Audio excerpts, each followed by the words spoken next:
All right, today we're pulling back the curtain on one of the most powerful and honestly most misunderstood tools in any audio engineer's toolkit, multi-band dynamic range compression.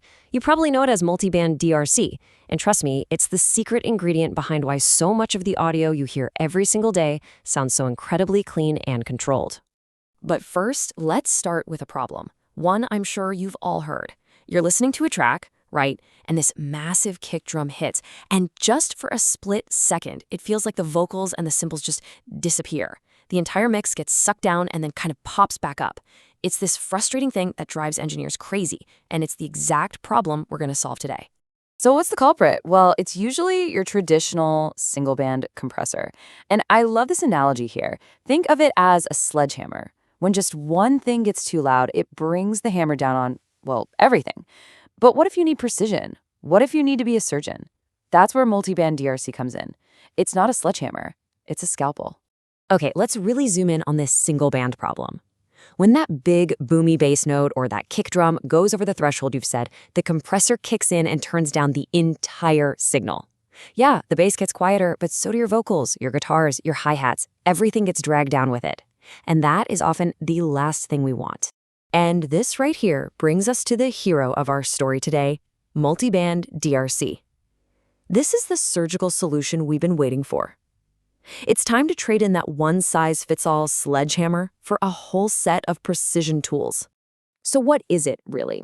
Well, the concept is actually beautifully simple. It's all about one key idea: splitting the audio signal into different frequency zones, your lows, your mids, and your highs, and then applying a completely separate, dedicated compressor to each one.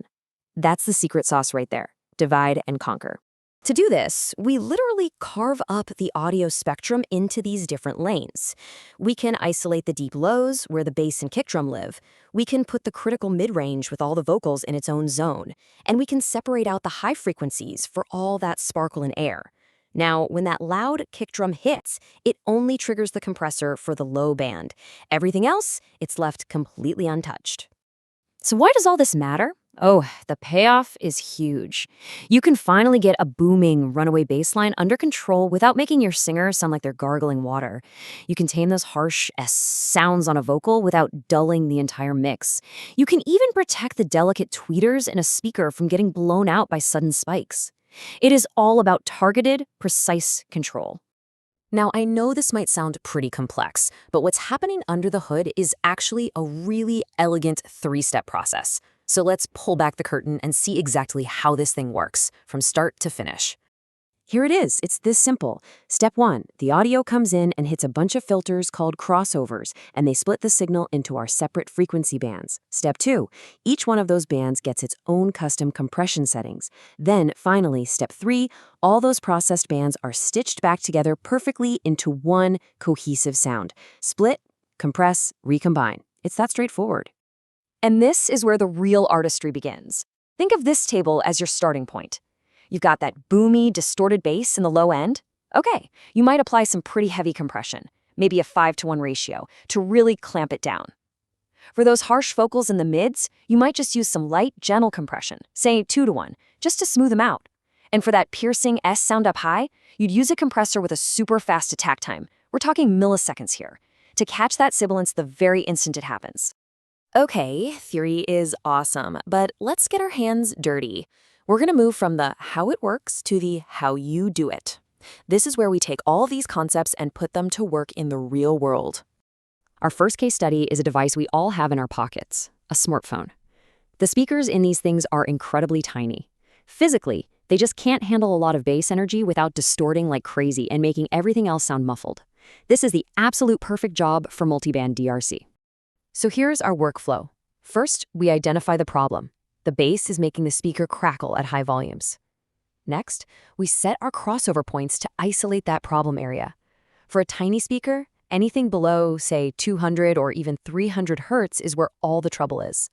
Then, we apply some really strong compression only to that low band to tame it, while leaving the mids and highs totally alone. The result? The bass is controlled, the vocals are crystal clear, and the distortion is gone. This is precisely why modern phones can sound so surprisingly loud and clean. All right, let's shift gears now and talk about another super common listening environment, a premium car audio system. Car cabins are notoriously tricky. You're fighting road noise, engine hum, and all these weird bass resonances that can make your music sound boomy and just bury all the important details. We can use the exact same logic to create the perfect fix. We'll compress the low band with a higher ratio, maybe 4:1, to really get that boominess under control when you turn it up. But in contrast, we'll keep the mid-band pretty dynamic, maybe no compression at all, to make sure the vocals slice right through all that road noise. And then we'll apply some fast, limiter-style compression to the highs, just to protect those tweeters. The result is a sound that's clear, powerful, and you can understand every word at any volume. Now, this is an incredibly powerful tool, but you know what they say, with great power comes great responsibility. If you overuse this thing, you can just suck all the life right out of your audio. So let's lay down a few simple rules for smart compression. So when is this the perfect tool for the job? Well, you should definitely reach for it when you're dealing with speakers that have physical limits, like on a smartphone. It's also fantastic for protecting drivers from getting damaged, or when your main goal is just loudness and clarity. But be cautious. If you're going for the most natural, open, and organic sound, like in a high-end mastering session, it might not be the right move. Sometimes less really is more. And this quote right here, it just perfectly captures the entire goal. When multi-band DRC is used with skill and with taste, the listener should never even know it's there. They won't hear the compression working. They'll just hear a powerful, balanced, and awesome-sounding final product. The best engineering, a lot of the time, is invisible. So now that you have this surgical tool in your arsenal, there's really only one question left. Think about that muddy mix you've been fighting, that harsh vocal, that speaker that's on the edge of distortion.